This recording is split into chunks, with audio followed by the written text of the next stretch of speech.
반갑습니다. 2월 23일 토요일 큐티 스케치 시간입니다. 오늘 본문은 마가복음 16장 9절부터 20절까지의 말씀입니다. 어제 본문에서 여인들이 그 충격적인 사건, 부활의 사건, 사실은 기대하지 않고 갔어요. 아마 우리가 새벽에 가면 예수님은 부활해 있을 거야, 이런 기대를 못했어요. 부활은요, 사실은 아무도 기대할 수 없었어요. 아무도 몰랐어요. 사단도 몰랐습니다. 사단은요, 궁극적으로 예수님을 죽이면, 예수님을 없애면 그들이 승리할 줄 알았어요. 그래서 사단도 모든 힘을 다하여 사람들을 속이고 사람들을 사용하여서 하나님의 아들이신 예수를 십자가에 못 박게 하는 것이 사단의 목표였습니다. 물론 이제 이 사단이 이런 적이 있습니다. 베드로가 예수님께 자기의 신앙을 고백하고 주는 그리스도시요 살아계신 하나님의 아들이십니다라고 이야기를 하고 예수님께 칭찬을 받았어요. 그리고 나서 예수님께서 이제 나는 고난과 죽음을 통해서 십자가에 매달릴 것이라는 것을 이제 알리기 시작하자 베드로가 절대로 그런 일은 있을 수 없습니다라고 주님을 막았었습니다. 오히려 주님을 꾸짖었다 그랬죠, 제가. 주님을 오히려 꾸짖어서 이야기를 할 정도로 굉장히 흥분을 했어요. 왜 주님이 고난을 받고 죽으셔야 되는가? 안 된다고. 내가 막을 거라고. 그런 일은 절대 없을 거라고 말했어요. 그러자 예수님께서 사단아 네 뒤로 물러가라 그랬거든요. 그러면 이게 예수님이 십자가의 고난을 받지 못하게 하고 예수님이 바로 왕이 되게 하는 것이 또 사단의 전략이 아닐까 생각할 수 있는데 그것도 사단의 전략이에요. 왜냐하면 예수님이 죽지 아니하고 바로 왕이 되게 하는 거. 그러니까 사단도 사실은 이게 십자가의 죽음과 부활이라는 이 복음의 비밀 모두에게 가려져 있었어요. 모두에게 가려져 있었습니다. 아무도 몰랐어요. 그걸 깨닫지도 못하고 주님 말씀해도 아무도 모르고 깨닫지 못했어요. 이건 비밀입니다. 사단도 몰랐어요. 그래서 사단은 예수님을 죽이는 것이 그의 목표인 줄 알았어요. 잠깐 예수님을 죽이는 것을 베드로가 막 막자 베드로에게 사단아 물러가라고 한 것은 예수님이 하고자 하는 그 일을 방해하는 그 자체가 사단적인 발생이고 사단이 역사한 것이 맞다는 의미에서 사단을 물러가라 했어요. 사단이 다 알았던 게 아니에요. 예수님을 십자가에 못 박지 못하게만 하면 그가 승리한다고 알았던 게 아니에요. 사단은 거짓의 압이에요. 하나님의 일을 반대하는 거예요. 예수님의 이야기를 듣고 또 자기도 영적인 존재니까 예수님의 이야기를 듣고 자기도 판단하는 것이니까.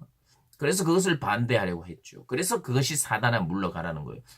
사단도 몰랐어요. 사단은 예수님을 죽이는 것이 승리인 줄 알았어요. 그러나 그 모든 생각과 판단들 모두 뒤엎고 그분이 부활하심으로 승리하시는 이 장면. 이게 바로 이게 복음입니다. 복음 중에 복음이죠. 그래서 이 부활은 성경의 모든 약속이 성취된 거라고 어제도 이야기했는데 이것은 역사적인 사건입니다. 복음이 복음되고 복음이 기쁜 소식 되는 이유는 그분이 부활하셨기 때문이에요. 부활하지 않으면요 복음이라고 말할 수 없어요. 복음이라고 말할 수. 그분이 오신 것도 복음 중에 일부지만 그분이 하늘을 가르고 오시고 죽는 걸로 끝나면 그것은 복음이 아니에요. 그분이 하늘을 가르시고 이 땅에 성육신하는 것도 복음이요.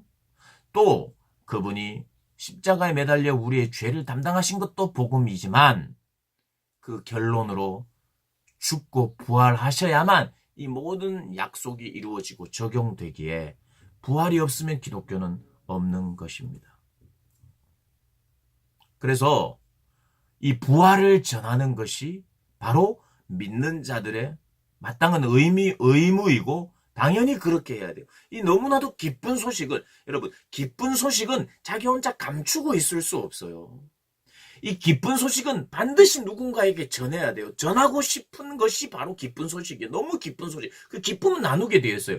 우리 하나님도 그분의 영광으로 충만하고 기뻐서 그 영광을 나눌 인생들을 만든 거예요. 인생들을 만들어서 그분의 영광을 나누어주고 그 기쁨을 나누어줌으로 그 기쁨을 누리도록 성부, 성자, 성령 하나님이 서로 기쁨 가운데 영광 가운데 있었는데 그것을 감출 수가 없고 나누고 싶어서 창조한 거라고 보면 됩니다. 그분의 영광. 그래서 그 영광과 그 형상을 인생들에게 만들어서 그 그것을 전하는 것이죠. 여러분 그렇지 않나요? 우리에게 정말 기쁨이 있으면요. 기쁨이 충만하면 그 기쁨의 이유를 반드시 나누어야 돼요. 나누지 않고는 참을 수가 없어요. 그것이 바로 기쁨의 성품입니다. 기쁨을 함께 나누는, 부활의 소식을 함께 나눌 수밖에 없고 나누어야 되는 것이 그리스도인이에요. 그리스도인. 그래서 그 기쁨은요, 선교로 이어지는 거예요. 선교. 오늘 이 본문이 바로 우리의 부르심, 복음을 알고 깨달은 자의 부르심은 선교적 부르심인 거예요. 온 천하에 다니면서 이 기쁜 소식을 전하라는 거예요. 세례를 주라는 거예요. 그런데 너희들이 이 일을 할 때에 표적이 있으리니 그 표적은 내 이름으로 귀신을 쫓아내고 새 방언을 말하고 뱀을 집어 올리면 무슨 독을 마실지라도 해를 받지 아니하며 병든 사람에게 손을 얹은즉 나으리라 하실 것이다. 이런 표적이 있다는 거예요. 사인이 있다는 거예요. 여러분 그러나 이 본문을 이렇게 이해하셔야 됩니다. 믿는 자들에겐 무조건 모든 사람에게 이게 다 있다는 말이 아니에요. 이 표적이라는 것은요. 이 표식, 이게 사인은 대표한다는 거예요. 그런 일들이 따른다는 거, 그런 징조가 있다는 거예요. 그래서 이 세 가지 중에 방언이나 방언이나 무해, 독을 마시더라도 해함을 받지 아니하고 병든 사람에게 손을 얹어서 낫는 이 모든 일들은 모든 사람에게, 믿는 자들에게, 복음 전하는 자에게 다 일어나야 된다는 말이 아니에요. 그 중에 하나만 일어나도 이것은 표적이고 표식이고, 그리고 나에게는 없고 다른 이들에게 이렇게 나타나도 그것은 표적인 거예요. 모든 자들에게 다 나타나야 된다는 게 말 아닙니다. 선교사님들 중에 사역하시다가 돌아가시는 분들이 있잖아요. 죽는 분이 있잖아요. 무해하고 어떤 독도, 어떤 암덩어리도 뭐 다 견뎌낸다면 그럼 약속대로 되지 않는 거잖아요. 병도 걸릴 수 있고 또 내가 손을 얹어서 기도하는데 안 나을 수도 있어요. 그러나 이런 표징들이 남으로 말미암아 이런 표징을 통해서 하나님 나라가 확장된다는 거예요. 나를 통해서 꼭 이런 일들이 안 나타나도 돼요. 이런 일들을 사모해야 되고 이런 표적들이 내 삶과 사역 가운데 일어나기를 간절히 바라서 우리의 전도의 현장에 이런 일들이 가끔 혹은 자주 일어날 수는 있어요. 그러나 매일 일어나야 되고 반드시 일어나야 되고, 나는 믿는다면 이것이 반드시 일어나야 되는데 안 일어나는 거 보니까 나는 믿는 자가 아니구나, 이런 도식으로 이것을 설명하거나 들으시면 안 돼요. 중요한 것은 이 부활의 생명을 가진 자들은 부활을 전하지 않고는 살 수 없고, 또 이 부활을 전해야만 이 부활의 생명이 계속해서 지속된다는 거 우리 생각하면서, 나는 부활의 영광과 기쁨을 경험하고 있는가? 그 소식이 가장 기쁜 소식이 되어가고 있는가? 부활은 나에게 정말 어떤 의미인가? 깊이 묵상하시면서 모든 우리 이 큐티 스케치를 듣는 모든 사람들이 이 마가복음 16장 오늘 마지막 장이고 마지막 절입니다.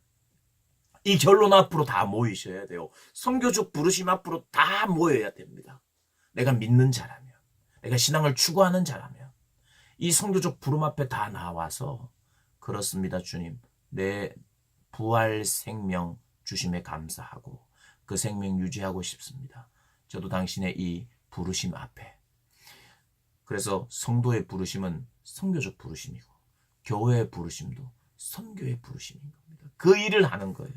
그래서 오늘 우리가 교회가 가진 사명, 우리 고등부가 가진 사명이 바로 선교적 사명이라는 거 잊지 않고 우리 모두가 은행 사거리로 가서 또 내 삶의 현장에서 복음을 전하며 살아가는 그런 복된 삶을 경험하며 살기를 주님의 이름으로 축복합니다.